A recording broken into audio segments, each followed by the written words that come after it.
1. You are live, you are live. Morning everybody and welcome to Safari Live. You are on a live safari here in the depths of the Kruger National Park. That's 8 million acres of untrammeled wildlife wilderness. Let me pull my hat over my ear so I don't look quite so ridiculous. My name is James Henry and it is my great privilege to present to you today from this safari tent. Into which we shall descend very shortly. On the vehicles, we've got Jamie Patterson and Brent Leo Smith. They're driving about the place at the moment. We do have a small technical glitch at the moment, and they will be with you very shortly. Out on foot, exploring and tracking some big animals and possibly some very small ones. Stefan Winterboer, he is being filmed by 6'4" of Brian Joubert, and of course running security detail Herbert. And he is from the local area and he is a fantastic tracker. So that's what's happening this morning. And just to keep you informed, we are as live as it looks. In other words, we'd love you to talk to us. Hashtag Safari Live on Twitter. Any questions you have about what you're seeing here, about the Kruger area, about this magnificent country that is South Africa, or about this magnificent continent that is Africa. Many misconceptions about Africa and South Africa, so send through any questions that you have about the continent and what we have. Let's head across to Jamie. She's driving around exploring this wonderful wilderness. Let's go and find out what she's looking for. And a very good morning to all of you and welcome to another sunrise safari where the sun looks unlikely to put in any kind of appearance.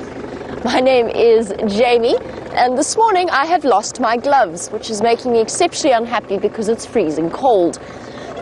Luckily for me, digitary nimbleness is not really a requirement to drive the boat around.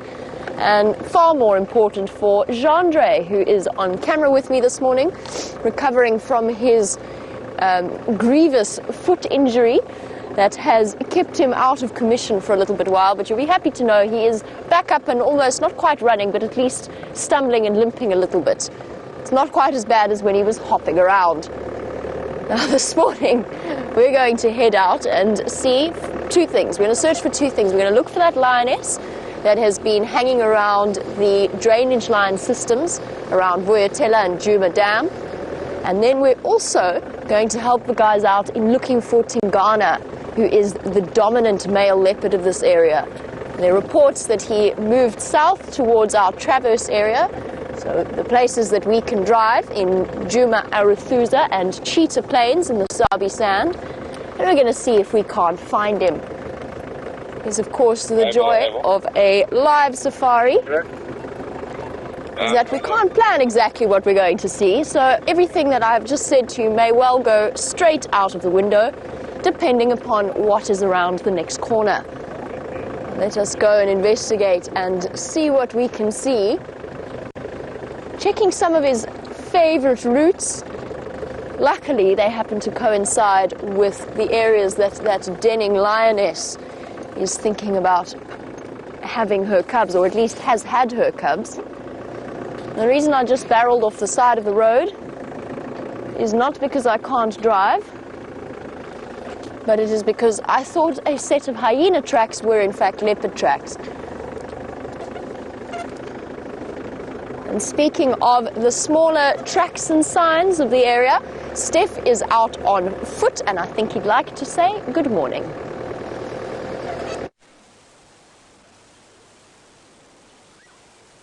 Good morning, and I indeed would like to say hello this morning. For those of you who don't know me, I'm Stef Winterboer, and on camera today we've got Brian hosting the sunrise bushwalk for you all this morning. And talking about tracks and signs, Jamie, we definitely got something that, although we see often the tracks of, quite difficult to actually see the animal at the times that we do safaris. Now what you'd notice is immediately the fact that these are quite elongated toes. There is the presence of a claw there, but the dead giveaway for this track is the fact that the back of the pad, this is the planter's pad, has this extended lobe out the one side. So basically it looks like that. So long elongated toes with claws and a back planter's pad that has this lobe on the one side makes this the track of a white-tailed mongoose. And in actual fact, this white-tailed mongoose walked down the road in this direction sometime probably last night.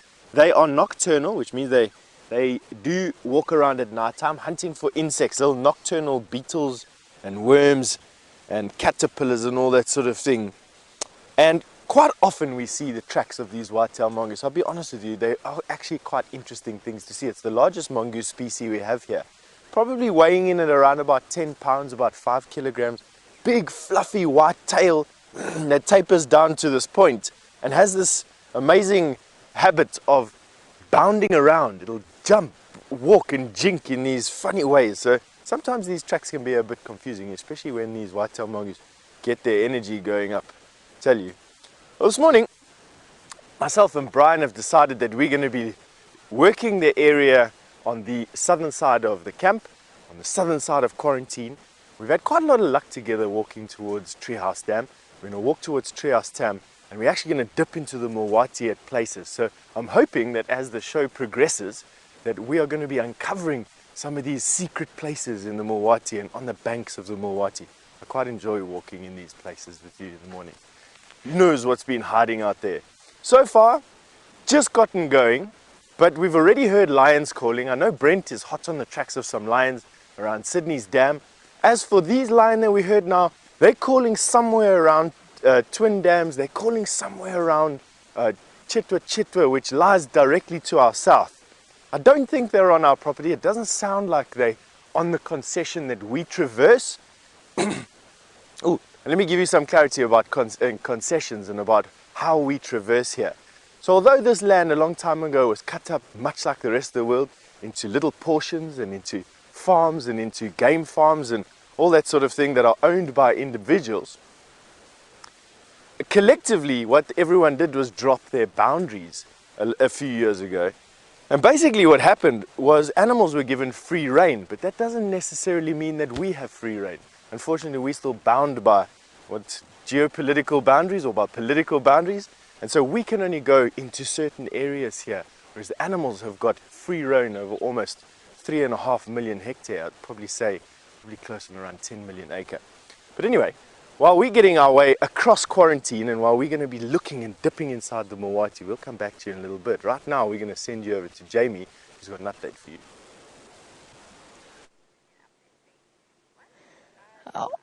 While we've been listening with pleasure to the sounds of the leopards and lions moving through during the night, animals like these Inyala will probably spent their night feeling relatively terrified. It was dark and windy last night, perfect hunting conditions for any predators. And as you can see, our Inyala are a little bit camera shy as a result, hiding away after what was probably a very scary evening. And there's a young male at the back. If you look carefully, he's just starting to get his male coloration. Well, you can't really see that, can you? Because he is very much behind the trees and the branches. And the joys of live wildlife filming is that sometimes the subjects don't actually pay much attention to their positioning for the camera. And in that case, I think we're going to try and go backwards a little bit and see if we can't get another view of them. I don't think so, though. This is unfortunately one of the densest parts of this particular block. And speaking of Tingana, he killed an impala about 100 meters away from where those Nyala were walking a couple of weeks ago. An incredible sighting that I believe Brent found after hours of tracking and happened to see him catch the impala while he was on foot, which is always an incredible experience. Right. Yes, no, Nyala? Sort of, kind of. There's a bit of a gap. And there she is, hidden away at the back. Gives you a nice idea, I suppose, while we look at them through the trees, as to just how well those white lines actually obscure the shape of the Inyala, at least to a predator's eyes. Well, she's hiding behind a tree known as a spike thorn, in a spike thorn thicket, which is exactly the sort of area that we think that lioness is hiding her cubs in. And as you can see, she's maybe, this Nyala is probably, I would say, maybe 20 meters away, so about 60 feet, and we can barely see her. And that might give you a little bit of an idea as to why we are reluctant when we go walking to go wandering through areas like that, especially on windy days. Luckily for us, I think we might be at the tail end of our cold front. I don't think our Inyala are going to make any more of an appearance.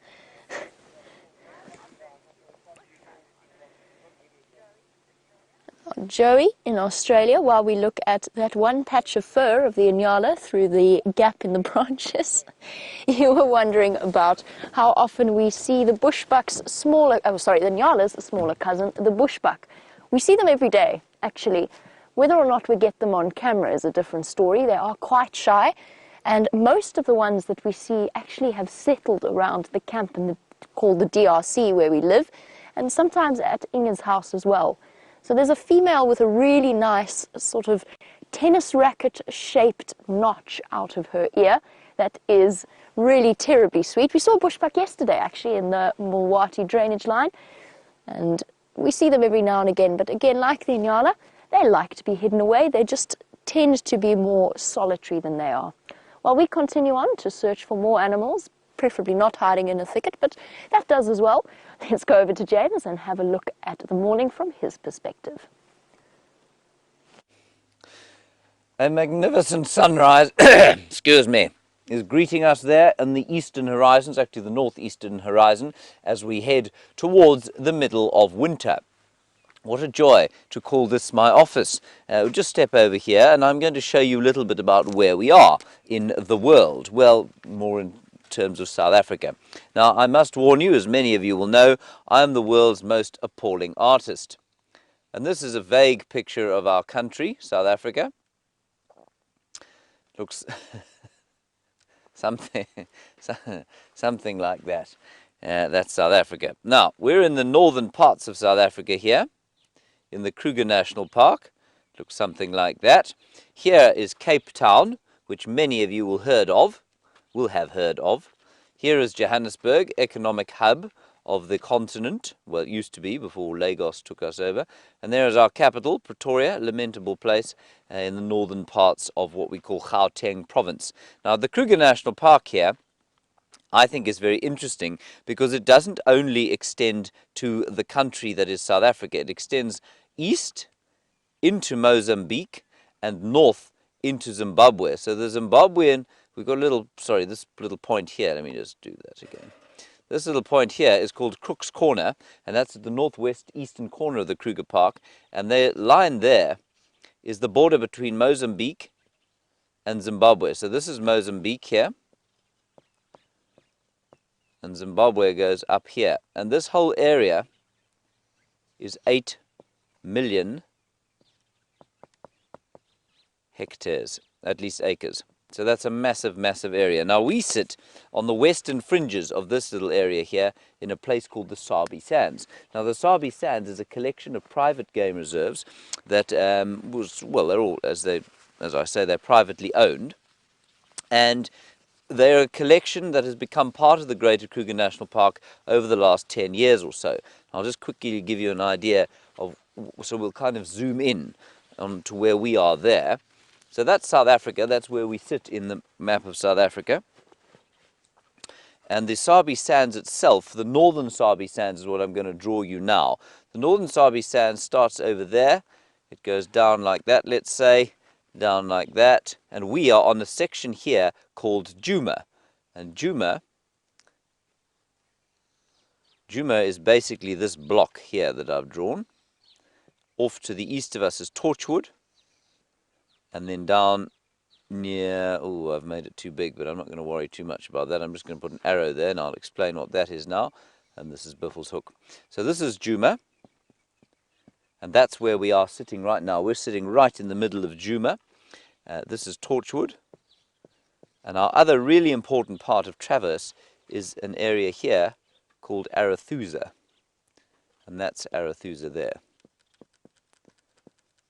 Right, and all in all, we traverse roughly, well, this is 1,200 hectares, and this is 600 hectares, And then we've got cheetah plains off down to the east here. I need to practice my drawing a bit, which is also 600 hectares. So that's where we sit here, on the western fringes of the Kruger National Park, which is in the northeastern corner of South Africa. Let's head across to Stef and find out what he's discovered on foot.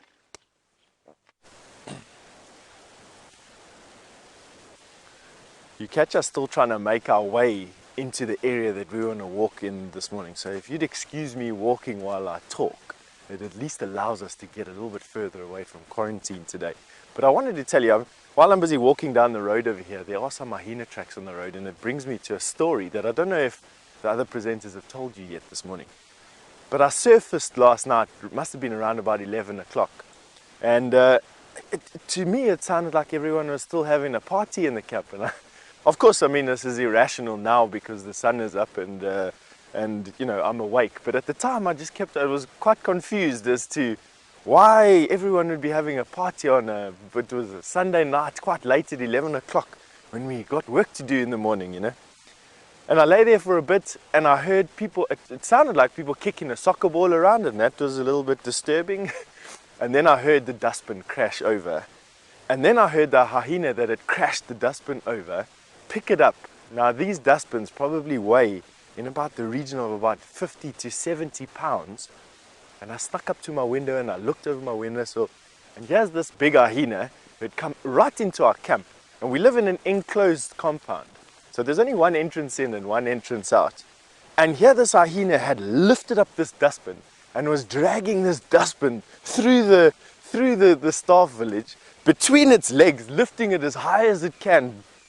Like, there was just stuff flying all over the place. Obviously Amanda had made dinner for us that night, and there was lots of wrappers. You know how things go in a house, in a kitchen, when you're making lots of dinner.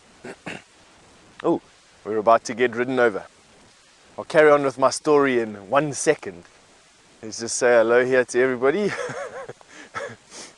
Morning. How are you? We almost got driven over. And in any case, so the dustbin's flapping around and then the hyena proceeded to have dinner right in the entrance of our staff village. And of course then I went back to bed again. There was nothing more I could do. And shame, we do owe a debt of gratitude to Kirsty this morning, who woke up first. I think Kirsty wakes up just after the sun goes down in the mornings. And so thank you very much. I picked up all the rubbish this morning before everyone else woke up in camp this morning. Anyway, that's just my funny story for the morning. That's sort of how it's been going today. Lovely morning in actual fact. The clouds so far have kept it pleasant. It wasn't the warmest start to the morning when it was still a little bit open. But now with this cloud cover coming over and with the sun finally up, I think we're going to see it turn into quite a pleasant day. High level cloud, not moving too fast. I don't quite know what's going on. I'm actually battling to get weather reports or forecasts. Yeah, not really weather reports, they're fairly common. But forecasts at the moment, for some reason I'm battling to get. So I don't know what's happening in this country of ours.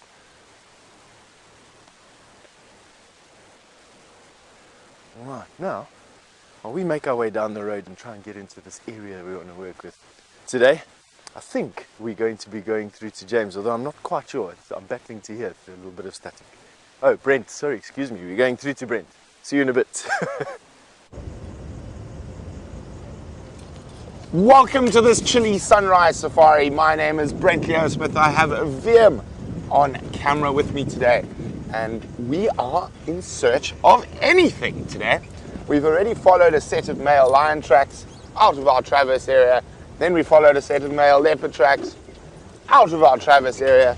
So we've decided we're going to look for any creature, whether they be big or small. And we're also going to start heading towards the east. We're going to try head down towards Cheetah Plain, see what's happening on those big open areas. It was very quiet yesterday, but it's got to produce at some point. We are the eternal optimists. And it is a chilly morning, as I said, and there's still a bit of this cold front hanging about, but hopefully it's going to blow over before the sun sets safari. But the positive thing with this cool, cold weather, the big cats are going to be on the move for longer. Now, if you're wondering about big cats and where we are and what we're doing, we're live and you can ask me or James or Steph or Jamie, and you can do that using hashtag Safari Live on Twitter. So please send us in questions. We love hearing from you. Also, let us know where you are in the world. It's so amazing that we're able to share this incredible safari experience with people literally over the whole continent.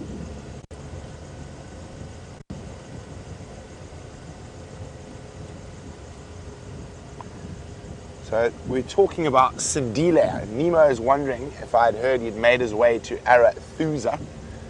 So Sindile is a young male leopard who's had a really tough start in life.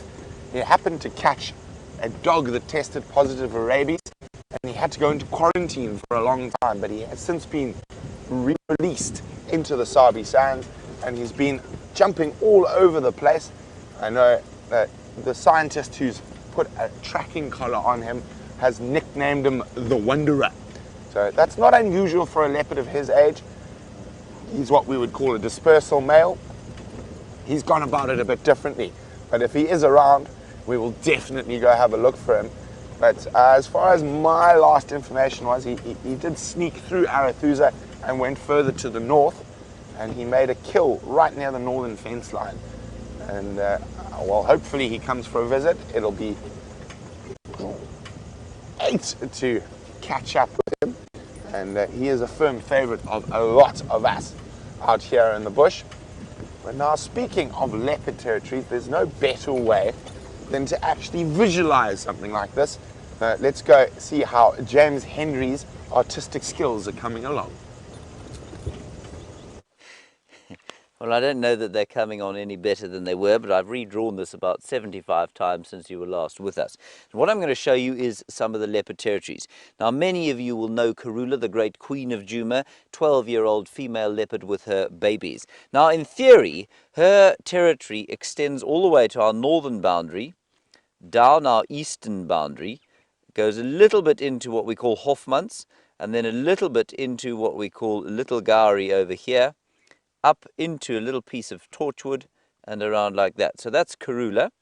We'll put K and then a little female sign, and of course we'll put a little crown because she's the queen. That's ridiculous. Okay. Now, next to her is Shadow, and Shadow's her daughter, and Shadow basically has a territory that looks like that. It is smaller. My proportions are pretty poor, but it's about like that. And next to her, sorry, let's just put that for Shadow. And next to her is Tandi. Now, Tandi goes all the way down into Mala Mala and across here just about into Cheetah Plains. She doesn't seem to have a very large territory. Now, there is some overlap, especially because they're all related. Shadow and Tandi are sisters. Their mother is Karula the Queen. Now, at the moment, we've been looking for Karula, of course, because she's got those two beautiful babies. And they are sitting down here. Basically, in the corner, she's operating in this sort of overlap zone here between her two daughters, Shadow and Tandi.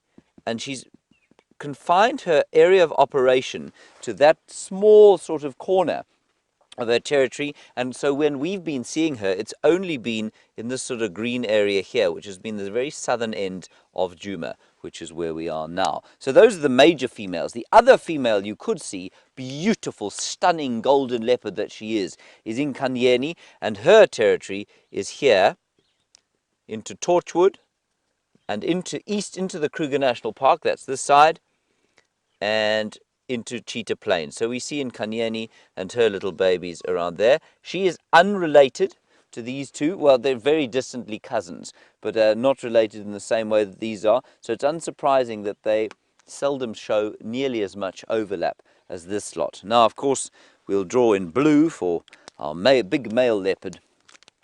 Tingana is our major fellow around here. He's kind of the real prince, if you like, of Djuma, if we're going to go along with the royalty. And his territory extends all the way around here. So you can see he takes in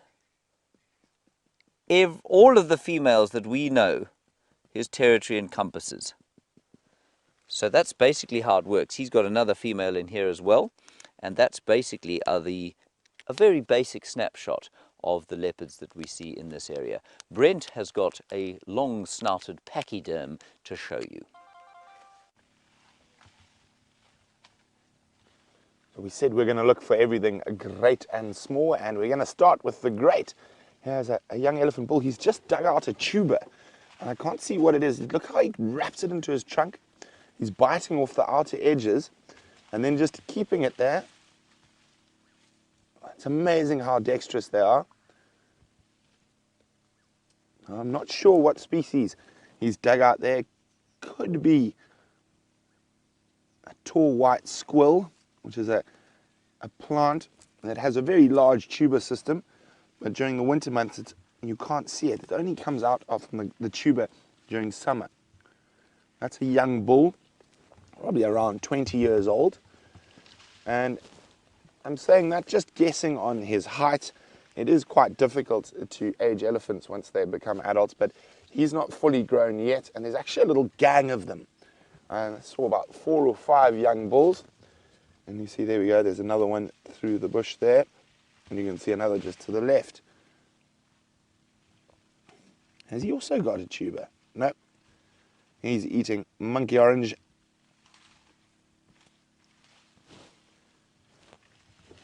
Now, it's not unusual to have a little bachelor group of elephant bulls. When they get to about this age, they become a little bit problematic for the big females in the breeding herds.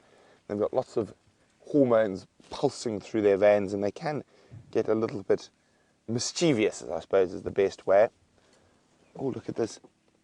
He's going to have a dust bath. He's obviously dug a nice hole where he got that tuber out of. And there we go, just a quick spray of dust. Now, elephants really enjoy a good dust bath.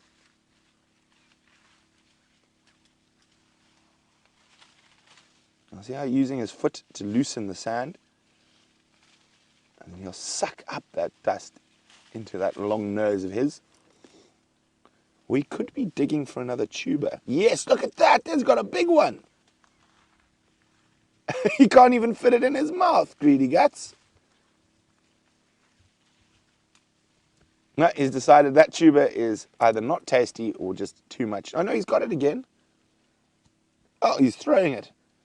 Now, I wonder if, look at this, he's going to break it with his tusk. Isn't this incredible? He's actually impaled it on his tusk. He's broken it in half. There we go. Here's a really great example of how an elephant is able to use its tusks for feeding. So he's broken that massive tuber in half to make it into bite-sized morsels. Actually managed to impale it on his tusk there for a second, and of course caused a crack in it.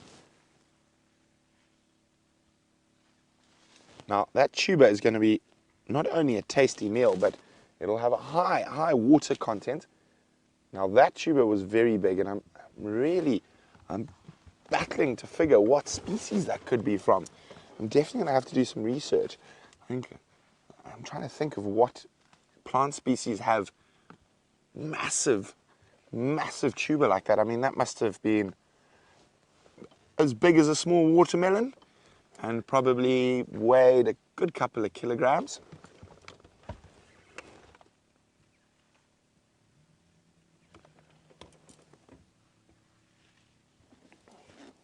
You can see he's still eating it.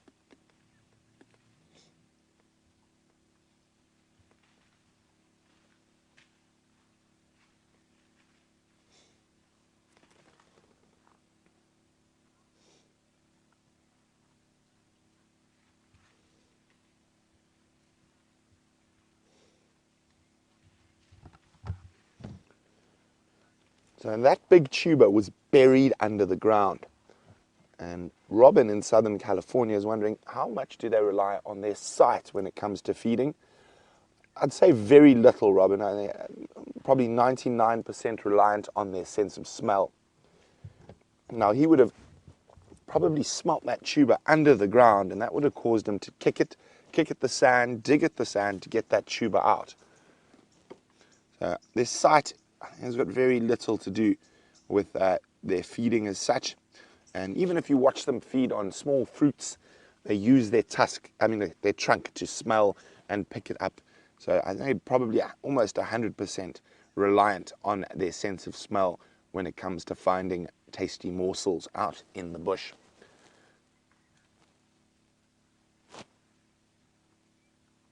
And it looks like he's munched that whole massive tuber.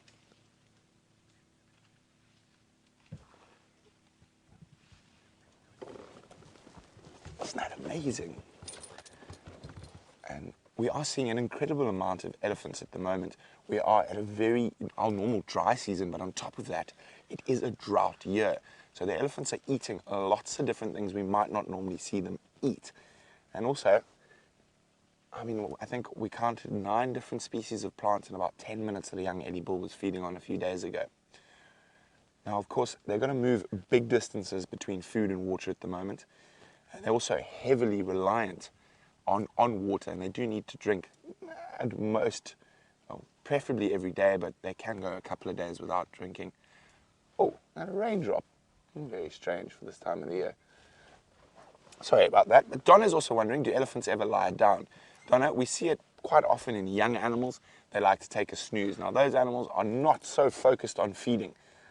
A big adult elephant bull has to eat around 500 pounds of vegetable matter in a day. So they're constantly moving and feeding. Is he up to something again? Oh, he's got that rest of that tuber. He's still chewing on it. The adult elephants very seldom lie down. It's also very difficult for them to get up. So if they do, they will lean against the termite mound. Look at that. Isn't that incredible?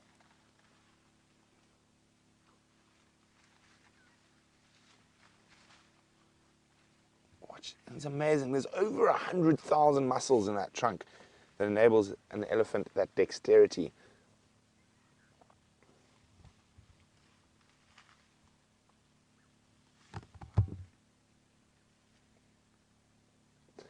Now, we're going to let this boy finish his breakfast. While we do that, Stef has got something that if you're arachnophobic, you better be careful of.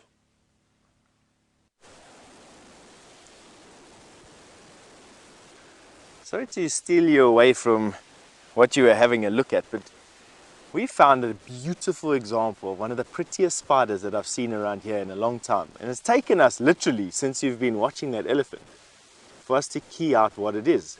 I'm pretty convinced that this spider belongs to the genus Latrodectus, which is of importance. It's because all your widow spiders, your recluse spiders around the world, all belong to that genus Latrodectus, and consist of some of the most poisonous or some of the most venomous species that we find hanging around our homes.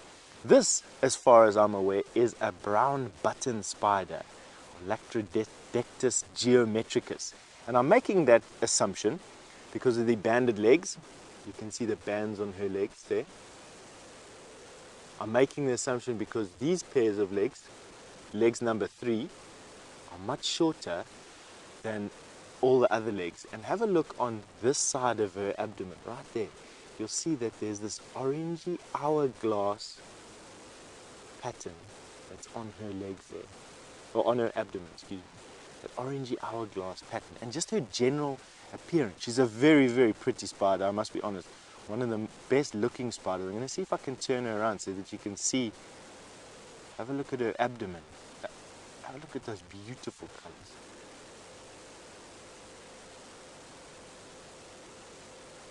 She's pretty, eh? So to turn her around again, let me show you what she looks like. That hourglass on her ventral side.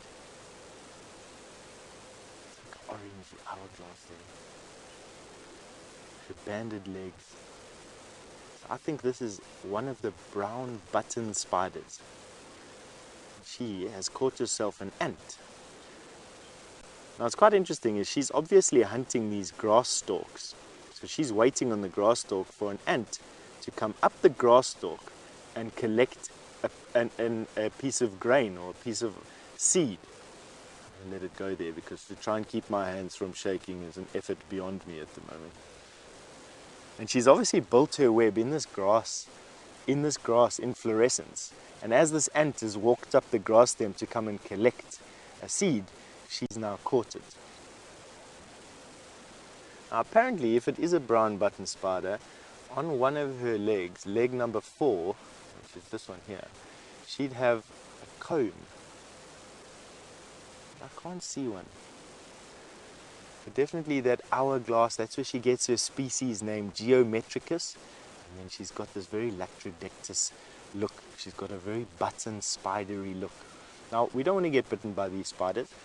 Black button spiders, which are one of the 5 or 4 most poisonous or venomous insects that we find in South Africa, it belongs to this family, and one of the most painful bites on earth. But their venom, it actually affects our lymphatic system. The bite causes intense pain in your nodes where you have lymph nodes. Definitely don't want to get bitten by this one. But I'm glad we got to share with you. Absolutely glad we got to share with you. And we're going to carry on walking. And Jamie has an update for you. It is drizzling and chilly, and I couldn't care less because I'm so excited to reveal this surprise to you. I said that our drives never go the way that we expect them to, and as I was on my way to look for this denning lioness, I noticed lots of spotted hyena tracks on Mvubu Road. An instinct told me that perhaps it was just time to check the Mvubu Road den. And there we have a spotted hyena, believe it or not, or at least we have the ridge of the neck of a spotted hyena hiding up in one of the entrance holes. Now, for those of you who are unfamiliar with our live safaris and perhaps cannot understand why a small bundle of fluff at the entrance to a termite mound hole is terribly exciting, what I think this means, and I'm really hopeful, is that we have another denning female at the prime real estate den at Mvubu Road. This is so exciting. Now, it could be, before I get completely carried away with my good fortune, it could well be that this is just a hyena that is from the clan and is wandering around, and she just decided to come and rest up close to the den site. They do occasionally do that, or at least an old den site. Oh. I thought there was growling for a second, but it's just a helicopter really far away. I was trying to work out why on earth we would be being growled at. Anyway, that's sort of what a lioness sounds like when she first growls at you. But this is fantastic news because I don't think so. Usually when hyenas come and lie up in the dens, when the dens are not active, it's perhaps around the edges. They don't climb into the tunnels or into the entrance of the tunnels like that. I think, and I'm really hoping here, I'm hoping against hope, I think this female has new cubs to show us. And now it's just a matter of a patience game. They're not going to come out in their first few days, possibly even their first few weeks of life, but we will keep coming back each and every day to check up and see if she's going to introduce the little ones to the big wide world. The reason I think it's her, now we have to go back a little bit. Our hyenas moved their den site from Aubrey's Road, and we think to Simbambili. It's not uncommon, though, for a hyena clan to actually use separate den sites, especially when there's a big age difference. So if these cubs have just been born or have been born in the last week or so, there's about a 6 months age gap between them and the youngest set of cubs at the other den.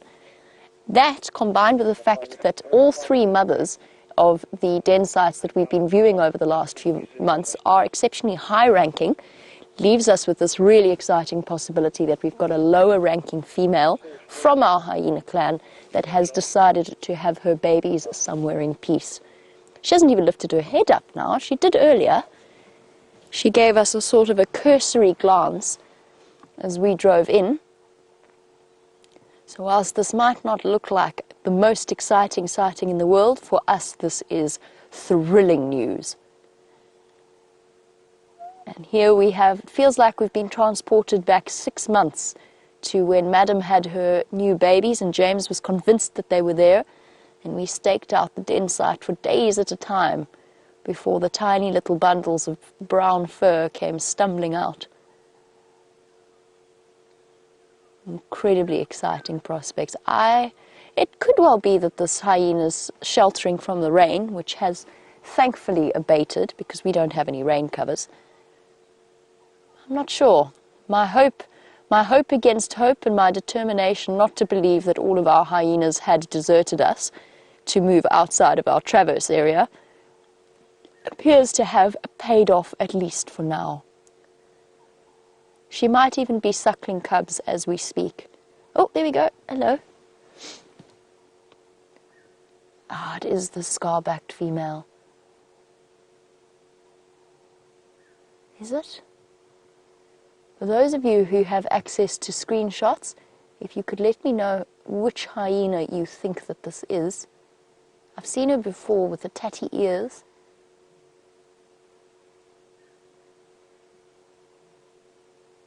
There's a lion calling. I'm just taking my earpiece out.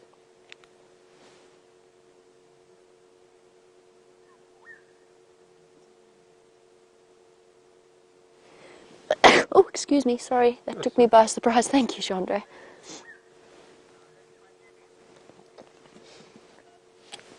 I just had my earpiece out there to listen to where those lions are calling from. They're a little bit further to the south of us.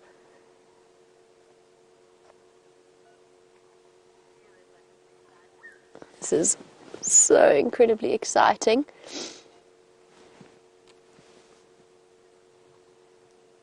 Trying to work out exactly how far those lions were as well. Oh, I'm too distracted now. I've got too much going on in my mind. A hyena surprise. She's a very tattered and very definitely this is a lower ranking hyena. Sorry guys, just let me go on the Game Drive channel. Stef heard them too. Stef, are you going to call in that audio of those Ngala? Yeah, it's affirmative. It sounds like they're on Gary, Main, probably east of the junction with Shibam Road, somewhere around that quarry, but they do sound like they're moving north. Copy that. Thank you, Stef. Sorry, guys, that was really important just to clarify where those lions may be and to work out whether Brent or myself is closer. I'm going to stick around here for a little bit longer to see if this hyena starts to call at the entrance to the den, because that's the way that we can confirm she has cubs. So while we do that, let's head over to James in the tent, who has something fascinating to show you about the hyenas.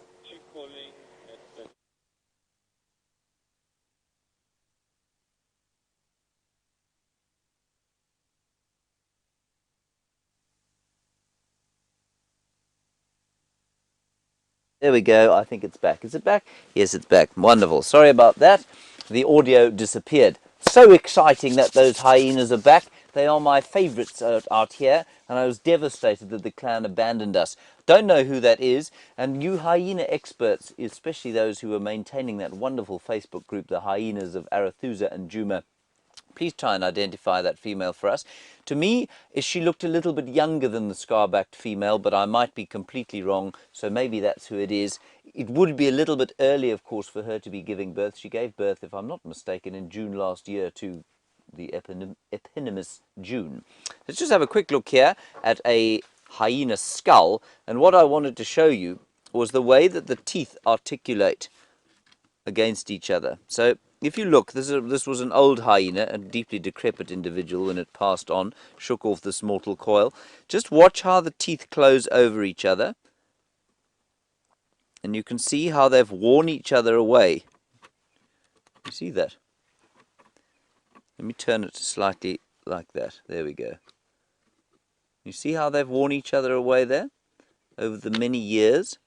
And even if we look up at the front here, Dave, you can see that the two massive canines have rubbed each other sharp over the many, many years that this hyena knocked about this area, eating and chewing bones.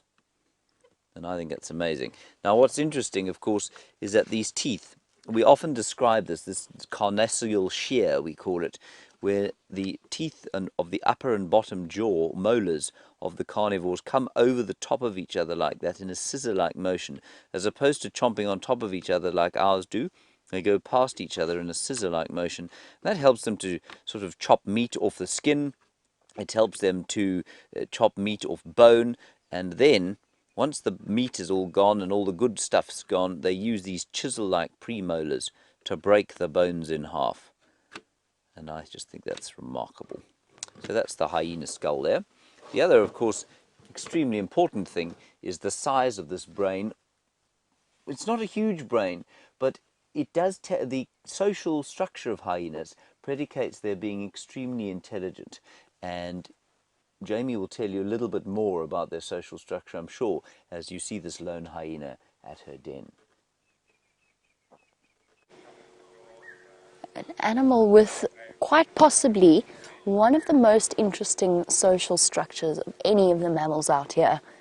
The females of the spotted hyena are bigger, stronger, and more filled with androgen and testosterone than the males, which automatically makes them higher ranking.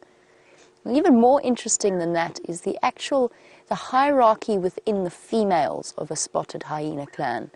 They're led by a matriarch who is usually the biggest and the strongest, and quite often not necessarily the oldest, but one of the older females in the group. That being said, there's also a degree of attitude that plays a role in the status of each hyena. Now, a hyena cub will inherit the status of her mother, or his mother. In this case, if she does have cubs, they are, unfortunately for them, going to be relatively low ranking in this hyena clan. The reason I know that is just through observation. In fact, I've seen this particular hyena being attacked by the rest of the clan. And Shamsun, unfortunately, telling that whether or not, or trying to work out whether or not a hyena has cubs is not quite so easy as it is with lionesses or leopards. You were wondering if you could tell from suckle marks. You might, if you are lucky enough, be able to see whether or not the nipples are engorged. The difficulty is that unlike the leopards and the lions, whose nipples sit further up the abdomen, the hyena's nipples are between the back legs, very much tucked away and quite hidden.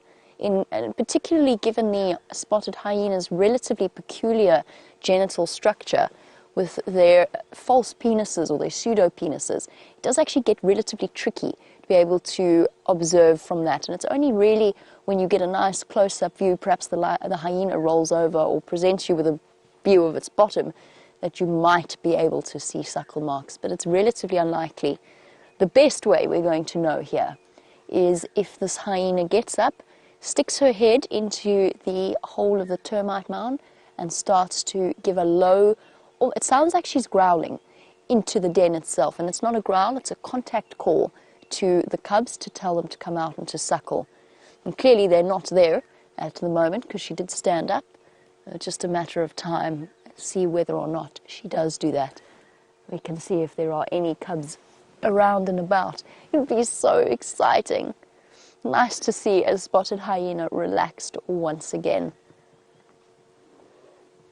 And on this glorious morning, with the black-headed orioles whistling in the distance, definitely not where I expected the day to go.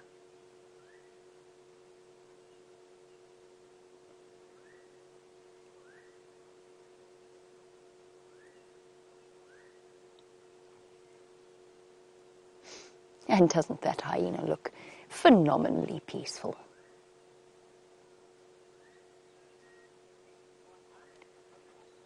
I'm sitting here quite close to the northern boundary of Djuma, listening to the lions calling from the south. Let's find out if Stef's been listening to their roars as well. We've got this termite mound that I wanted to come and have a look at over here, but what I'm going to show you is this patch of lighter colored sand that you can see over there that looks slightly more compressed than the rest of the sand on this termite mound. Now, what that tells me is that there's something in there. I can expect a hole there. But what I don't want to do is I don't want to approach on that path. Approaching on that path, if there's a warthog inside there or anything else that's living in there, that animal is going to come shooting out on that path. So what we're going to do is we're going to sneak and see if we can get on top of this hole and look inside there. That's what I want to try and do. See what is living in there. So the trick is to try and make a bit of noise, because you don't want to arrive at a hole unannounced. You want to climb up here, and there you see there is indeed a hole there. Now, as to what it is, and believe me, I approach these things with much caution, because I've had warthogs shoot out of these holes before, and it is terrifying. So I'm just literally just gonna stick my head over the top, kick a sand clod in, and make sure that if needs be, I can get a hasty retreat out of there.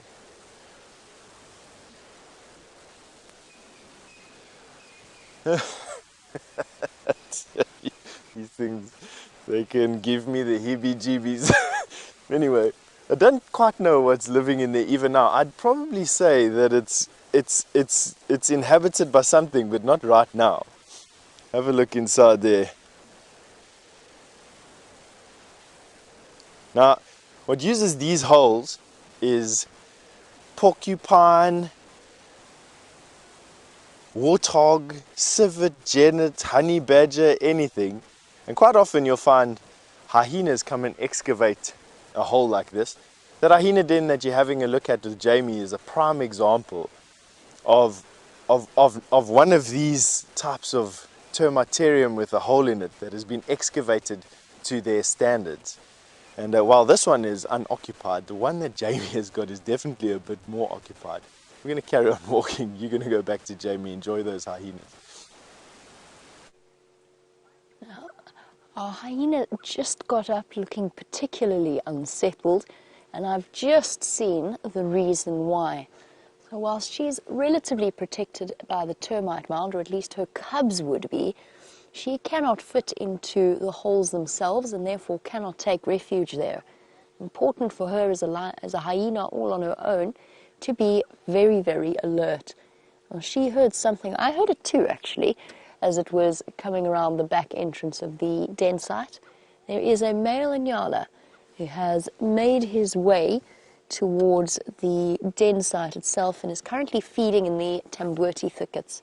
Unfortunately, he's very hidden from your perspective behind the various branches.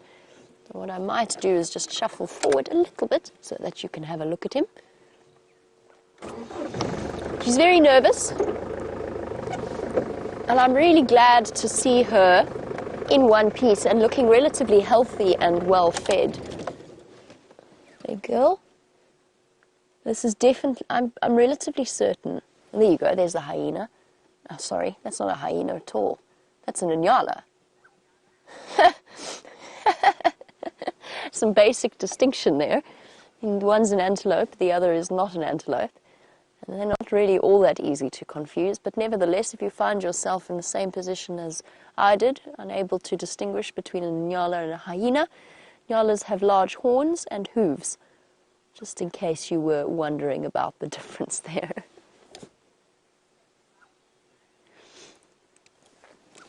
Well, guys, it comes time for us to end our somewhat foreshortened sunrise safari. We do thank you for bearing with us. As you know, we are frantically rehearsing for the exciting things to come in the future. So thank you to Jandre for all of his camera work, and thank you to all of you for joining us. I'm going to send you back across to James for the last few moments of our sunrise safari. Cheers for now. You're going to be subjected again to my superb art skills, everybody. I have pre-planned the drawing, as you can see here, the incredible drawing of the Northern Sabi Sant Game Reserve, and I'm just going to give you an idea of where all the hyena dens have been, because we've had such fun with them over the last little while. Jamie is sitting basically over here. That's where that den is. Now, in amongst this little network of drainage lines, there have been a few different dens. Sorry, I'm going to put that a bit further up. It's over there. There have been a few of them. Jamie called that the prime real estate. My opinion is the one over here on Gallagher Shortcut was the prime real estate. There was one there. Then there was one over here, and that was the Albury's Road den. There's one all the way down here. And then there's one over here as well. Now this is the same clan of hyenas that's been knocking around here. They've now moved on to Simbambili, but as Jamie says, a young female, perhaps very low ranking, has organized herself back in the sort of secondary, primary, most beautiful part of the hyena territory. Anyway, that's going to be it from us today. We're now going into our rehearsals, which is deeply terrifying and profoundly exciting at the same time. A big thanks to Jamie for her efforts this morning. Nice thanks to Stef, of course, on foot, and to Brent Smith. Well, I think he's still in bed, as far as I can tell from the feeds. A big thanks to Final Control, and we'll see you, all of you. Thank you for your patience during these rehearsals, but we will see you this afternoon at normal time. Until then, stay safe and happy wherever you are, and enjoy the highlights from Safari Live.